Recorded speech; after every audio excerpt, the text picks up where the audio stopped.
महात्माओं ने सत्संगति की महिमा का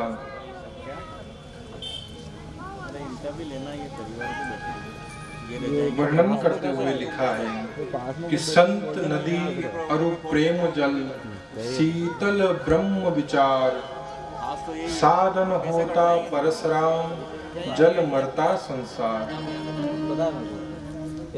भक्ति कहती है कि महात्मा आप जैसे संत सत्पुरुषों के कारण ही इस पृथ्वी पर धर्म ज्ञान विवेक वैराग्य जागृत है विद्यमान है, अन्यथा तो यह पृथ्वी कब की रसातल में जा चुकी होती। आप जैसे महात्माओं का दर्शन सत्पुरुष यहाँ तक कहते हैं कि एक जन्म का पाप साध सुनता ही जाए। संत पुरुषों का आगमन किसी नगर में हो और इतना आपको सुनने में आ जाए, किसी बुद्ध पुरुष का, किसी सत्पुरुष का, किसी महान आत्मा का आगमन हुआ हो और आप केवल इतना सुन ले कि फलां संत पुरुष कोई फलां महात्मा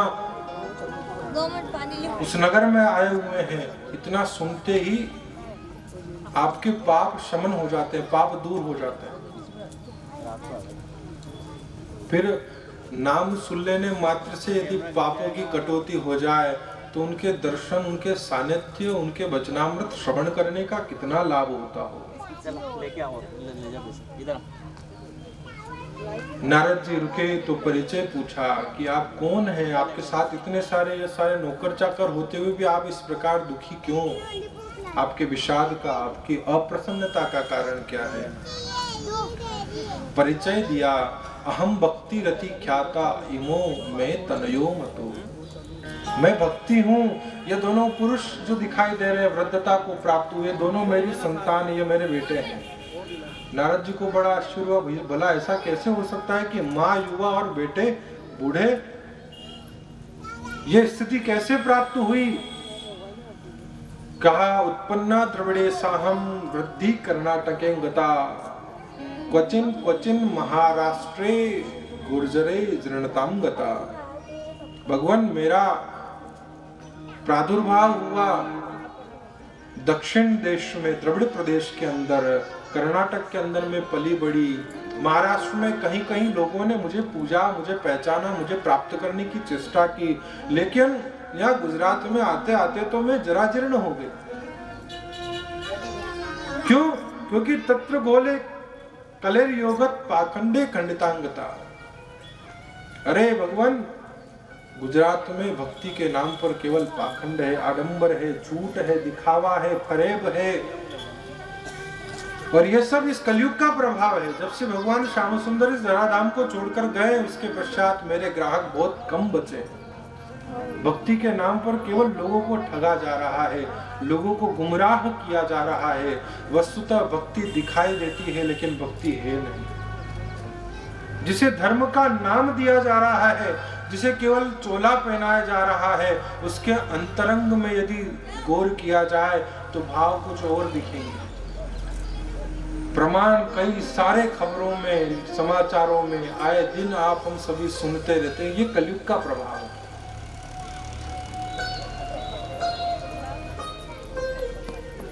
मैं तो किसी तरह वृंदावन में आकर के, क्योंकि वृंदावन का जो भाग्य है, वृंदावन की जो भूमि का प्रभाव है, वृंदावन की चरण रज का जो तेज है, इसकी जो महिमा है, वह उस महिमा के कारण वृंदावनस्य संयोगात् पुनस्त्वं तरुणी नवा धन्यम वृंदावनम तेन भक्तिर्नृत्यति यत्र च। नारद जी, इस वृंदावन की परम पावनी भूमि को, इस धरा को धन्य है जहाँ भक्ति सर्वत्र नृत्य कर रही है, नाच रही है। यहाँ आकर के मैं पुनः युवा हो गई, लेकिन यहाँ ज्ञान वैराग्य के ग्राहक कोई नहीं। अब जहाँ भगवान को भक्ति से प्राप्त कर लिया, जहाँ ठाकुर जी स्वयं भक्ति के वशीभूत होकर के, श्री राधा रमन लाल, जहाँ श्री बांके बिहारी, जहाँ रमण बिहारी अपने भक्तों के भक्ति के वशीभूत होकर के बंध गए, भक्त के अधीन होना जिन्होंने स्वीकार कर लिया, वहां ज्ञान वैराग्य की कोई तात्पर्यता शेष नहीं रह जाती। वहां ज्ञान वैराग्य की मौजूदगी का कोई आवश्यकता शेष नहीं रह जाती। ऐसी स्थिति में भगवान, मैं तो युवा हो गई, लेकिन मेरे बेटे ज्ञान और वैराग्य के वृद्ध ही बने रह गए। नारद जी ने कहा, मैं उपाय करता हूँ। विकल्प की तलाश में सर्वत्र भ्रमण किया, कहीं कोई उपाय नहीं सूझा। मुनि कुमारों ने कहा, नारद जी उपाय आपके पास है, लेकिन हो सकता है समय की अवधि के बीत जाने के कारण, लंबी अवधि हो जाने के कारण आप शायद उस उपाय को, उस विकल्प को भूल गए। कौन सा उपाय? कि आपको पिताजी ने, पितामह ब्रह्मा ने आप हम सभी को साथ में चतुश्लोकी भागवत का ज्ञान दिया था, वही भागवत का आप आयोजन करवाए। वह भागवत कर्तुम अकर्तुम अन्यथा कर्तुम, वह सब कुछ करने में समर्थ है, सर्व सामर्थ्यवान है। परमात्मा श्री कृष्ण का वांग्मय स्वरूप है, शब्दमय ब्रह्म है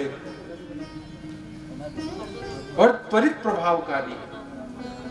नारद जी बड़े प्रसन्न हुए, कहा, भगवान जो बोले सो कुंडी खोले, आप ही ने सुझाया है, आप ही श्रवण करवाएं। सनत कुमारों के द्वारा निधिवन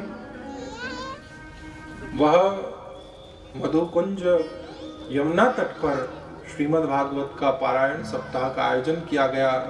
भक्ति को बैठने के लिए स्थान दिया गया सभी भक्तों के मानस में, हृदय में, कि तुम भक्तों के हृदय में जाकर के विराजमान हो जाओ। भक्तों के हृदय में भक्ति विराजमान रहेगी तो कथा में मन लगेगा। नहीं तो साहब अपने जैसे हो तो कथा सुनते ही पहले नींद आए, थोड़ी देर नहीं और निद्रा महारानी आकर के हमारे हृदय में विराजती है, भक्ति नहीं विराजती। अब निद्रा महारानी विराजे तो नींद ही आएगी, ऊंघ ही आएगी, लेकिन नहीं साहब, हमारे सुहासरा के सभी श्रोता बड़े तत्पर हैं, इनके हृदय में तो भक्ति बैठी हुई है, इसलिए सबके सब सजग होकर के भागवत सुन रहे हैं।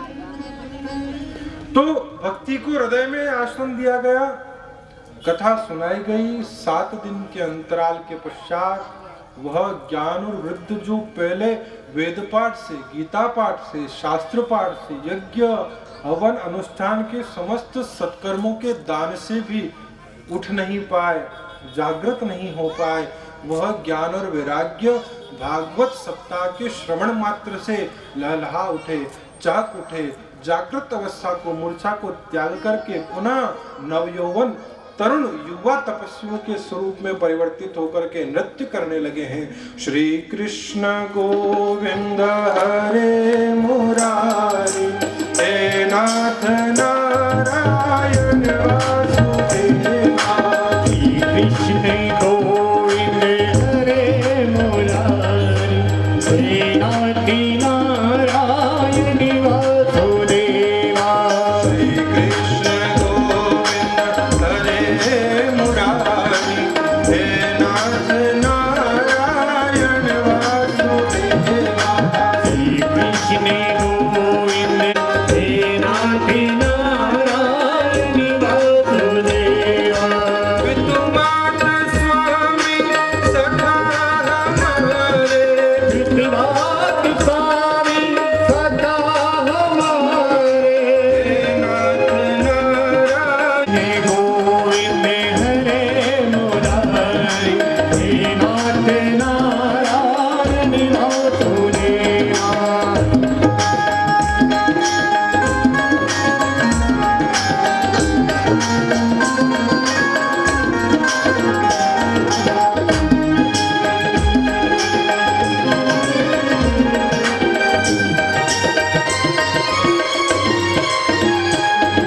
श्री कृष्ण गोविंद हरे मुरारी, हे नाथ नारायण वासुदेवा, हे नाथ नारायण वासुदेवा। जो फल यत् फलम नास्ति तपसा न योगेन समाधिना, तत्फलम लभते सम्यक कलो कैशव कीर्तना। जो फल तप से, योग से, साधना से, तपस्या से इत्यादि साधनों से प्राप्त नहीं हो सकता, वह फल भगवान केशव का, भगवान श्रीमन नारायण का, भगवान श्री हरि का केवल कीर्तन करने मात्र से कलयुग के अंदर प्राप्त हो जाता है। इसलिए कलयुग के अंदर कीर्तन भक्ति का बड़ा प्रभाव बताया गया है। महाप्रभु गौरांग चैतन्य केवल इसीलिए अवतरित हुए थे कि जिस नाम रस सिंधु के अंदर मेरे भक्त डूबे रहते हैं और जिस नाम रसामृत का पान करते हुए वो संसार के समस्त चेष्टाओं को बुला करके दुखों का भी जिन्हें बोध नहीं रहता, उस नाम रस सिंधु में जरा दो चार गोते में भी लगा करके देखूं कि उस नाम में कितनी महिमा है, उस नाम की कितना आनंद है उस नाम में। तो स्वयं भगवान श्री हरि श्री विष्णु भगवान श्याम सुंदर खुद चैतन्य महाप्रभु के रूप में अवतरित होकर के कीर्तन भक्ति के आचार्य बने। कीर्तन भक्ति की प्रतिष्ठा जिन्होंने पूरे संसार के अंदर की, और वही कीर्तन भक्ति के प्रभाव से ही यह श्रीमद् भागवत श्रवण लाभ लेकर भक्ति के दोनों पुत्र ज्ञान और वैराग्य पुनर्जीवित हुए हैं, पुनः यौवन को प्राप्त हुए हैं, तरुण अवस्था को प्राप्त हुए हैं। इदम भागवतम नाम पुराणम ब्रह्म संवितम भक्ति ज्ञान विरागाणाम स्थापनाय प्रकाशितम, जिसका प्रादुर्भाव ही भक्ति ज्ञान वैराग्य को प्रबल करने के लिए हुआ है। ऐसा यह भागवत शास्त्र जो व्यक्ति के अंदर समस्त प्रकार के विषादों से प्रसाद की ओर उसकी यात्रा का प्रारंभ करवाता है।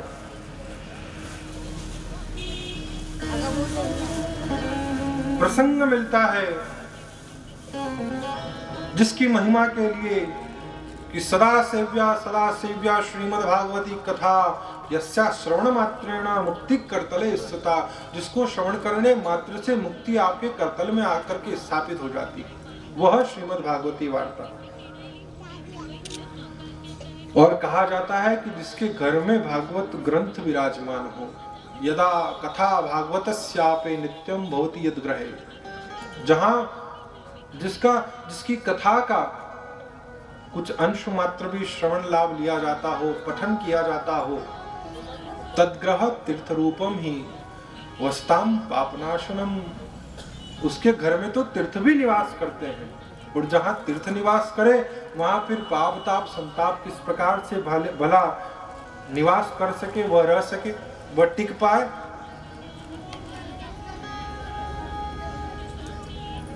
जहां सूर्य का उदय हो चुका हो वहां अंधकार भला कैसे ठहर सकता है। तुलसी दोनों कैसे टीके रवि रजनी एको ठाम, जहां भगवत कथामृत का रसास्वादन पठन पाठन लाभ लिया जाता हो वहां पाप ठहर ही नहीं सकता। जिस प्रकार सूर्य के प्रकाश की उपस्थिति में अंधकार नहीं रहता, उसी प्रकार भगवत नाम आस्वादन, भगवत नाम संकीर्तन, भगवान की कथाओं का गुणानुवाद गुणगायन जहां किया जाता हो वहां किसी भी प्रकार का संताप, किसी भी प्रकार का पाप, किसी भी प्रकार का विषाद रह नहीं पाता।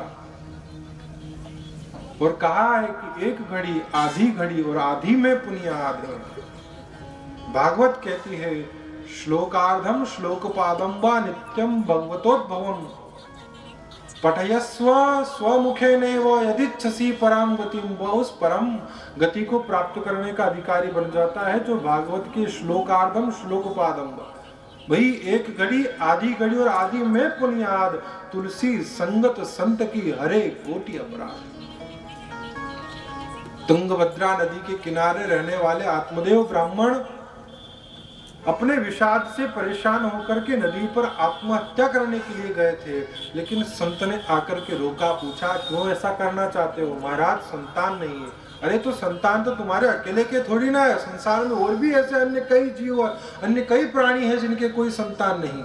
अरे महाराज वो तो ठीक है, लेकिन लोग निसंतानता के दोष के कारण हमारा प्रातःकालीन मुख तक देखना पसंद नहीं करते। महाराज ये विषाद मुझे बड़ा परेशान करता है, इस विषाद के कारण होने वाले कष्ट से मेरा हृदय नित्य प्रति दग्ध होता है, जलता है। तो फिर महाराज बस आत्महत्या करना चाहता हूं। अरे भैया, आत्महत्या करने से भला क्या होगा? सुर दुर्लभ सद ग्रंथन गावा, बड़े भाग मानुष तन पावा। अरे जिस मनुष्य शरीर को प्राप्त करने की चेष्टा ब्रह्मादि देवता भी किया करते हैं, वो मानव तन भगवान ने तुम्हें सरलता से, बड़े भाग्य से, बड़े पुरुषार्थ से प्रदान किया, और तुम उसे इस प्रकार नष्ट करने की चेष्टा कर रहे हो। ऐसा क्यों? तुम्हारा जी के भी करूं तो क्या? संसार नित्य प्रति रोज नए ताने, नित्य प्रति रोज उलाहने, नित्य नवीन वागबाण से, शब्द के तीखे प्रहारों से रोज मेरे हृदय को छेदता है, भेदता है। मैं कब तक सुनूं संसार की, कब तक सहूं? महात्मा ने कहा तो संसार में रहने की आवश्यकता ही क्या है? संसार का त्याग कर दो, संसार से उपराम होके भगवत भजन करो। और साहब, संतान पाकर के भी कौन सुखी हुआ है?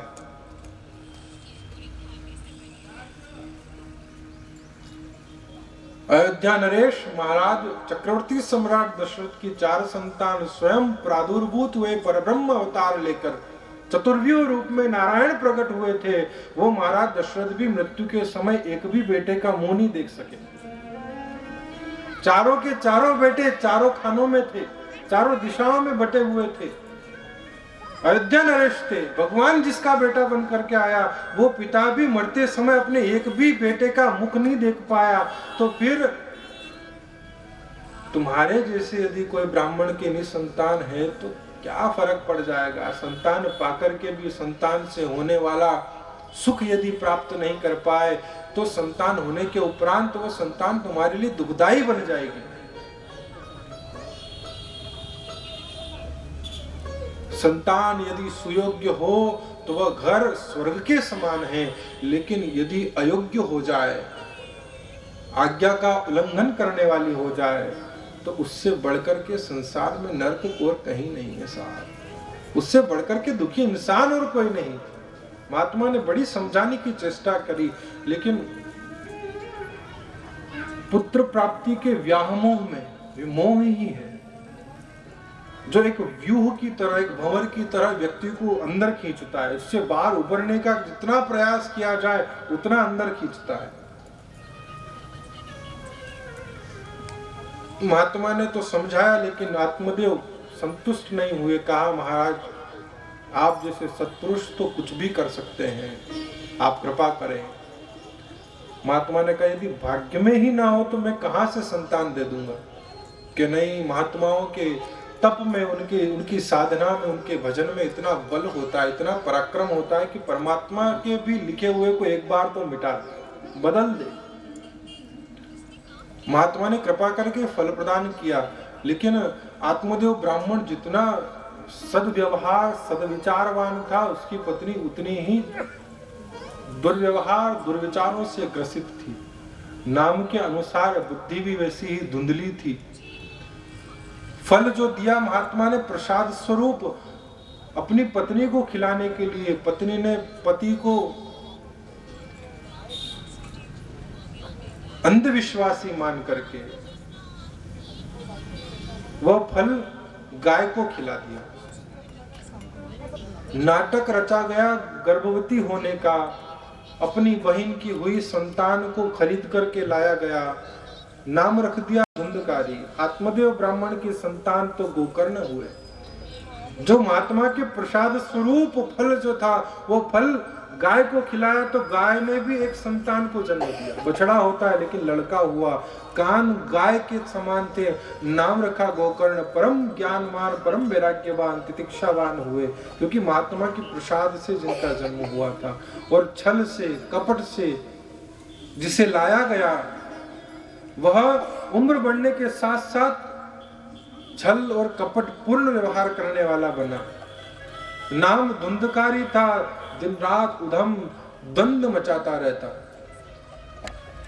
अब तो साहब महात्मा की कही हुई बात याद आई आत्मदेव को। महात्मा ने कहा था कि पुत्र प्राप्त करके भी तुम सुखी नहीं रह पाओगे। यदि तुम्हारे जीवन में सुख लिखा हो तो बिना पुत्र के भी तुम्हें मिल जाएगा।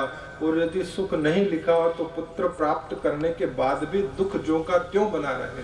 पहले बेटा नहीं था तो दुखी थे, अब बेटे से दुखी हो गए। ऐसे दुखी हुए कि उसके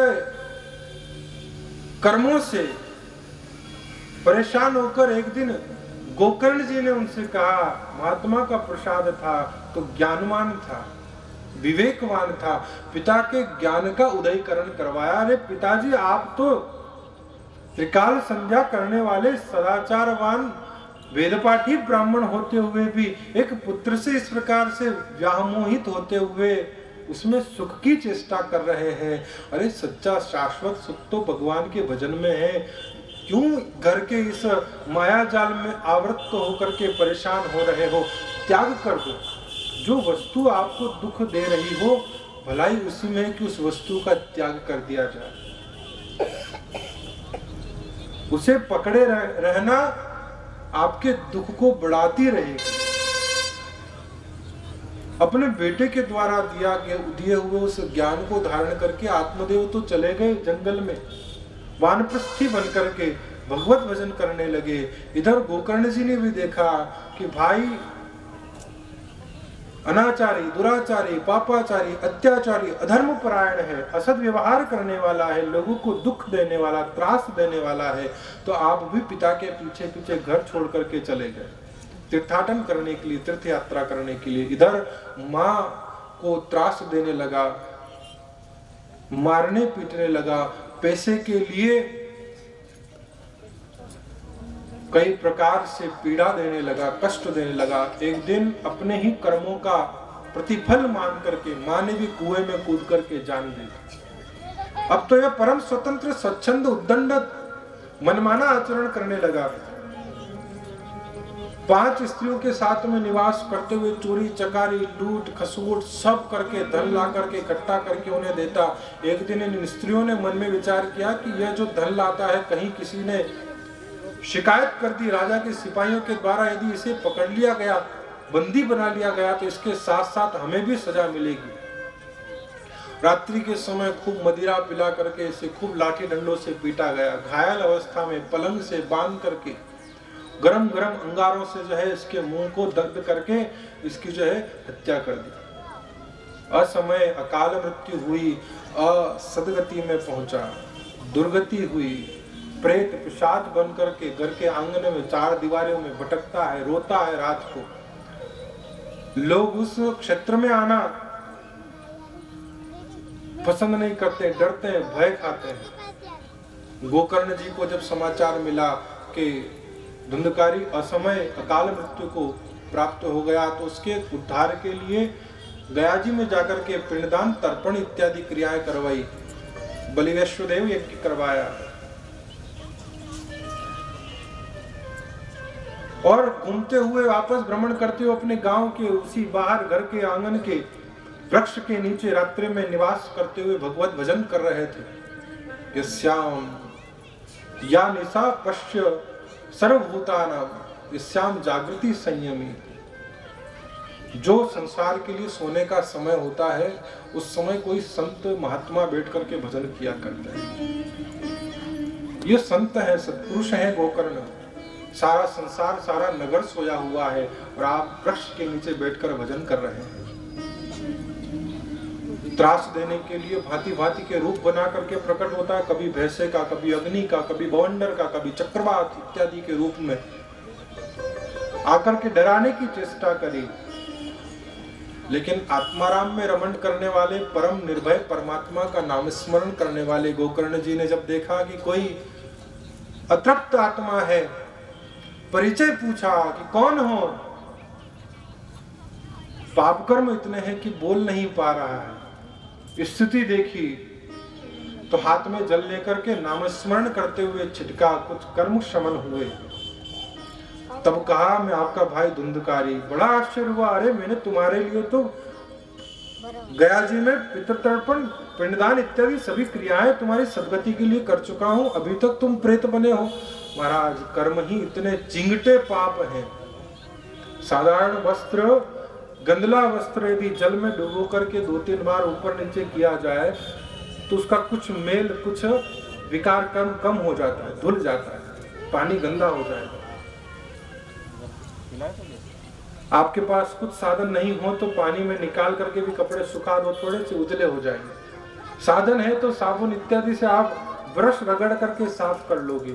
लेकिन जो रसोई में काम आने वाला कपड़ा होता है, जिसे मोहिता कहते हैं, मोहिते का कपड़ा, जिस पर घी के, तेल के, भांति के मसालों के, कभी हल्दी के जो दाग लग जाते हैं, उन दागों को आप कितना ही धो करके न गर्म पानी में उबाल करके न ब्रश से न दोमड़े से भी कूटो नहीं साहब, तो भी वो पूरा उजला नहीं होगा। उसका कुछ न कुछ अंश विकार का, मेल का बना ही रहेगा। इतना ही प्रयास करो, कपड़ा फट जाएगा लेकिन साफ नहीं होगा। कुछ कर्म ऐसे होते हैं व्यक्ति के जो सहजता से, साधारणता में प्रभु नाम स्मरण करने से, चरणामृत प्रसाद इत्यादि ग्रहण करने से, तीर्थाटन में जाकर के स्नान करने से छूट जाते हैं। कोई ज्यादा चिंते पाप हो तो गंगा में स्नान करने से, तीर्थ सेवन करने से, दान पुण्य धर्म करने से छूट जाते हैं। लेकिन कुछ ऐसे अग होते हैं जो इन सब उपाय करने के उपरांत भी जिनका शमन नहीं होता। उसके लिए क्या किया जाए? प्रातःकाल हुआ, मुक्ति की कामना लेकर के ये सामने आया था। इसके उद्धार के लिए भगवान सूर्य से प्रार्थना की गई। सूर्य के रथ की गति को रोक दिया। भगवान सूर्य ने कहा कि भागवत पारायण श्रवण करवाओ, अकामो सर्व कामो व मोक्ष कामो उदारदी।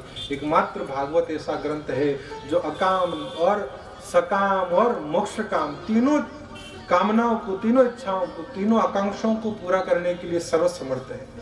भागवत की कथा श्रवण करवाओ। तो भागवत श्रवण करवाने के लिए पूरा गांव यजमान बना। भागवत का पारायण का सप्ताह श्रवण विधि के द्वारा आयोजन किया गया। और यह वायु रूप है, बैठने के लिए कोई स्थान एक जगह स्थिर नहीं रह सकता।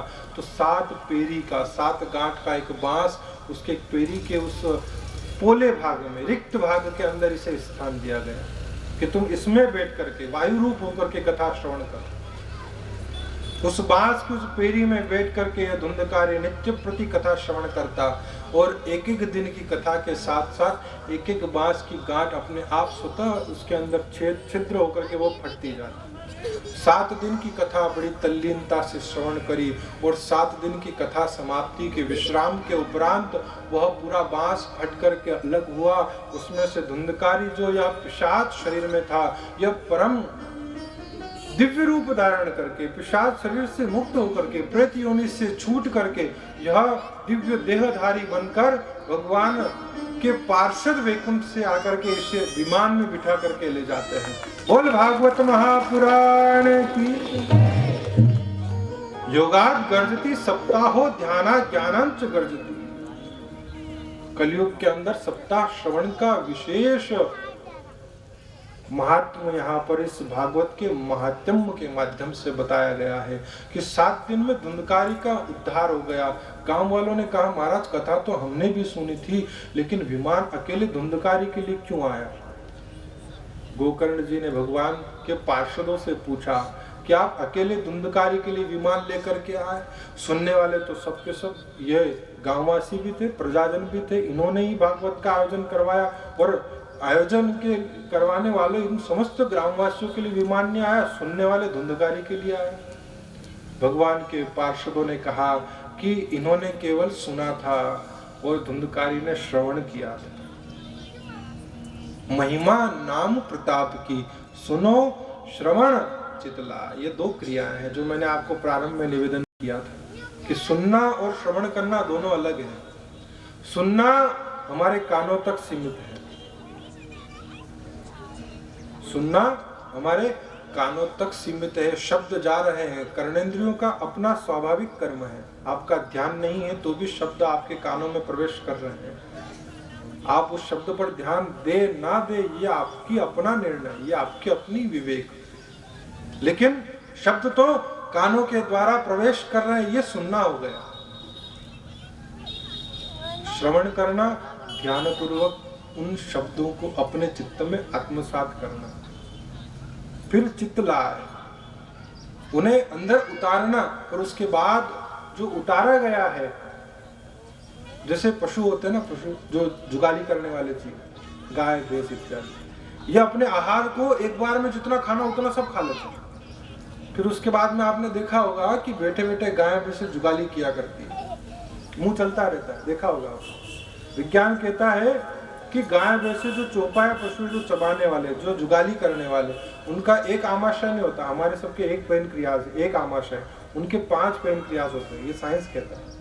अगर पढ़ा हो, मैंने पढ़ा था, मुझे याद है। तो मैं विज्ञान और ज्ञान दोनों को एक करके आपके सामने प्रस्तुत कर रहा हूँ।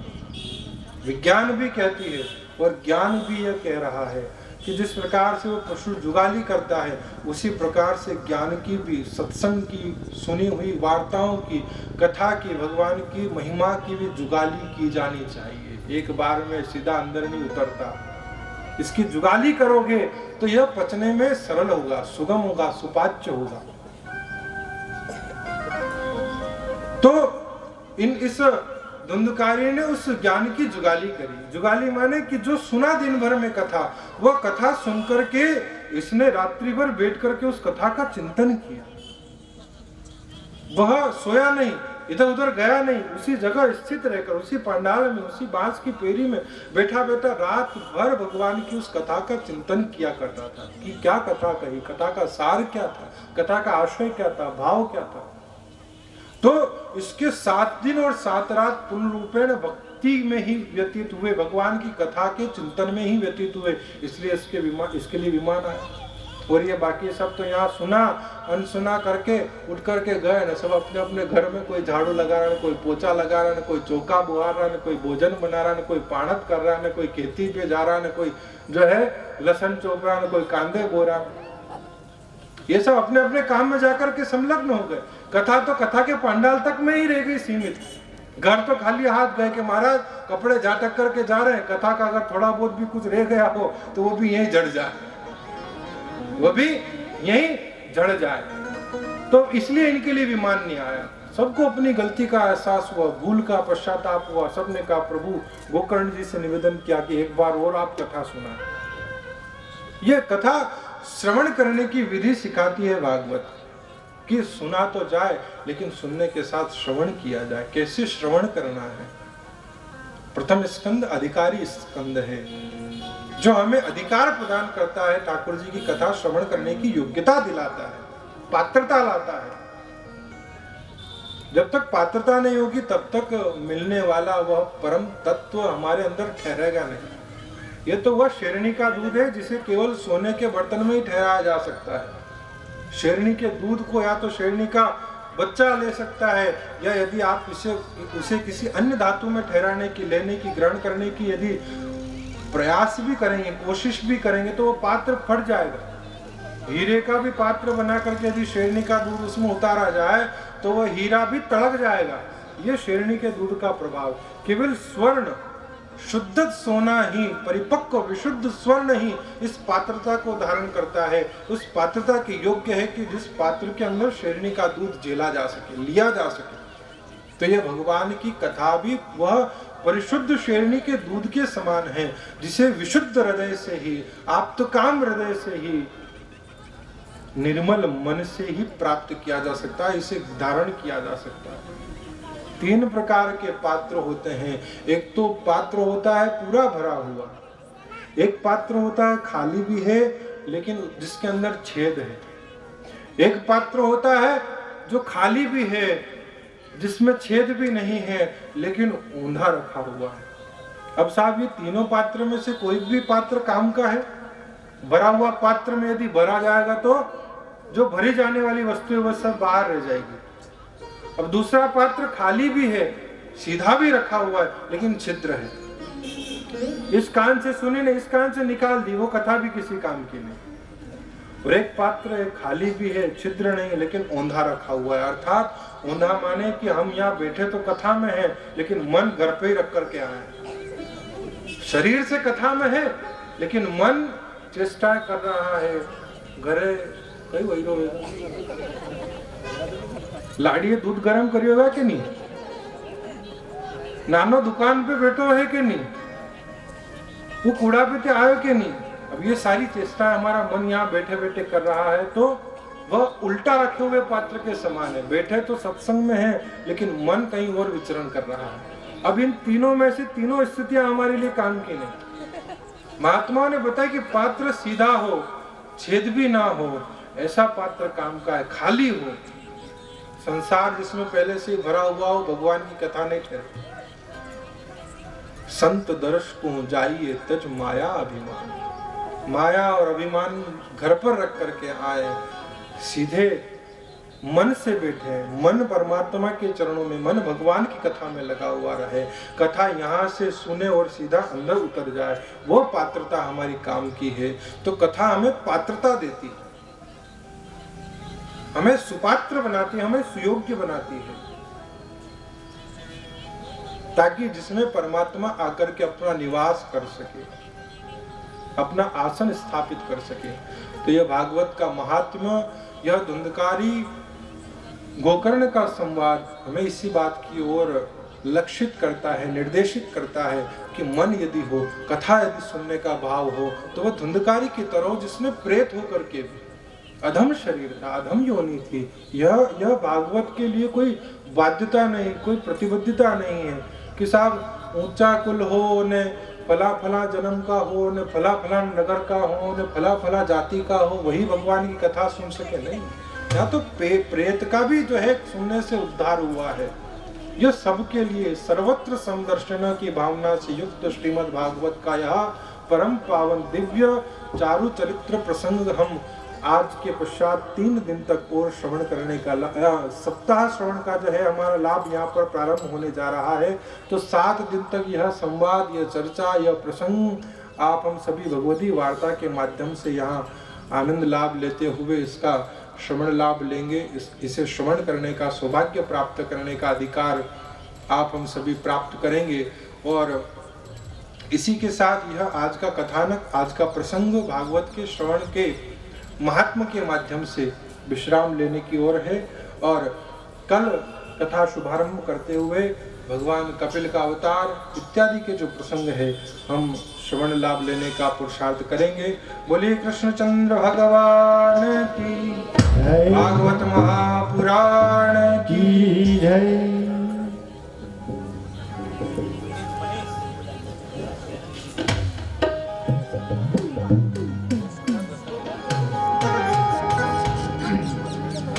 तेरी भक्ति का मुझ पे हो आए असर, जिधर देखता हूँ तो आता नजर है।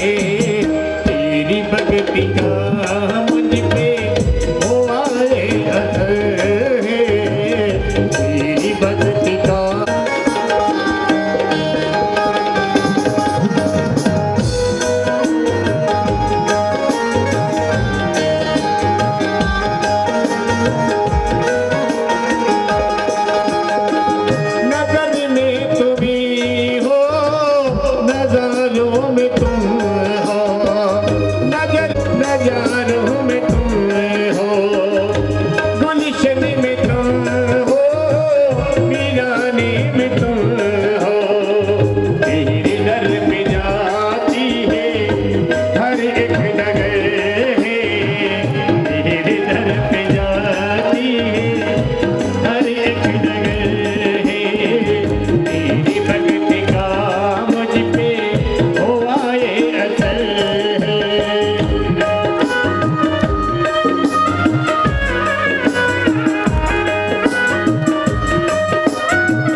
तुम रहे हो, धड़कन में मेरी धड़क तुम रहे हो, तुम ही जानो दिल मेरे, तुम ही जिगर हो, तुम ही जानो दिल मेरे, तुम ही जिगर हो।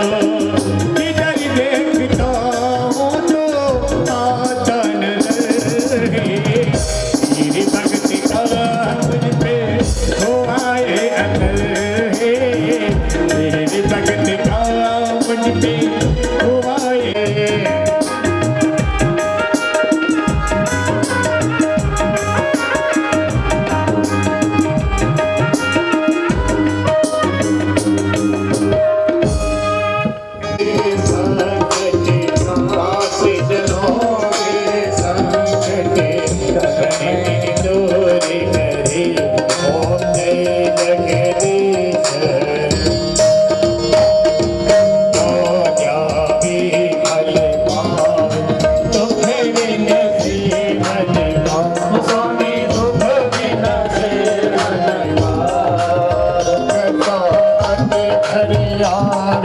सुख संपत्ति घर आवे, काश नीचे का ओम जय जगदीश माते पिता तुम्हें मेरे शरण गहु में किसकी, स्वामी शरण गहु में किसकी, तुम्हें दो जाओ बिना और दो जाओ करूँ मैं किसकी, ओम जय जगदीश तुम खोलने परमात्मा तुम अंतर्यामी, स्वामी तुम अंतर्यामी, आर्य ब्रह्म परमेश्वरी, आर्य ब्रह्म परमेश्वर तुम सबकी स्वामी, ओम जय जगदीश तुम्हें करुणा की सागर, तुम्हें पालन करता, तुम पालन करता, वक्त तुम्हें स्वामी कृपा करो बलता, जय जगदीश हरे।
आरार्तिकं जलेन शीतलीकरणं देवाभिवन्दनं मातमाभिवन्दनम्।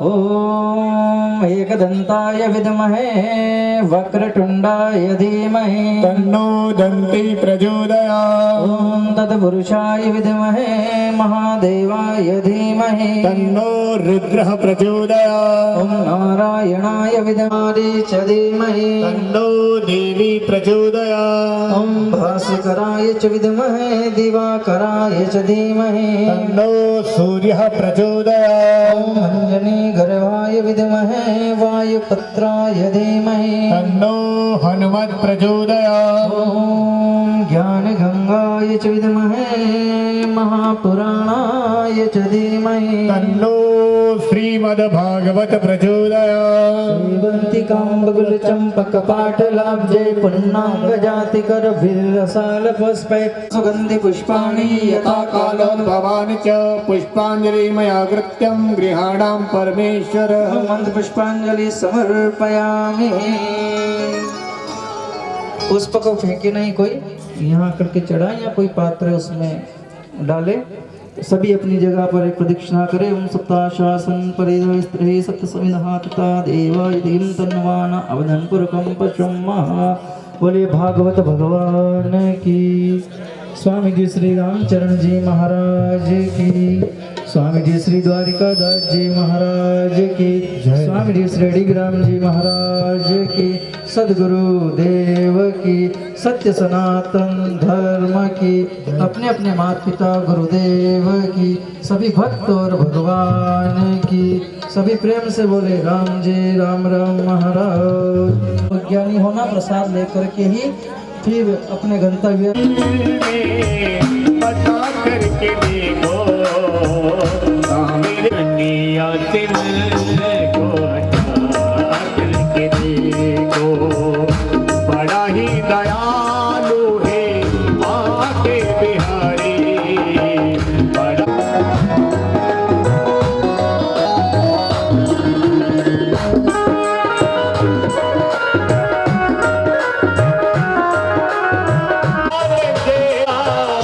अमृत बनाया तुम्हें अपनी हस्ती मिटा के तो देखो। तुम्हें अपनी हस्ती मिटा के तो देखो। तुम्हें अपने को बता के तो देखो।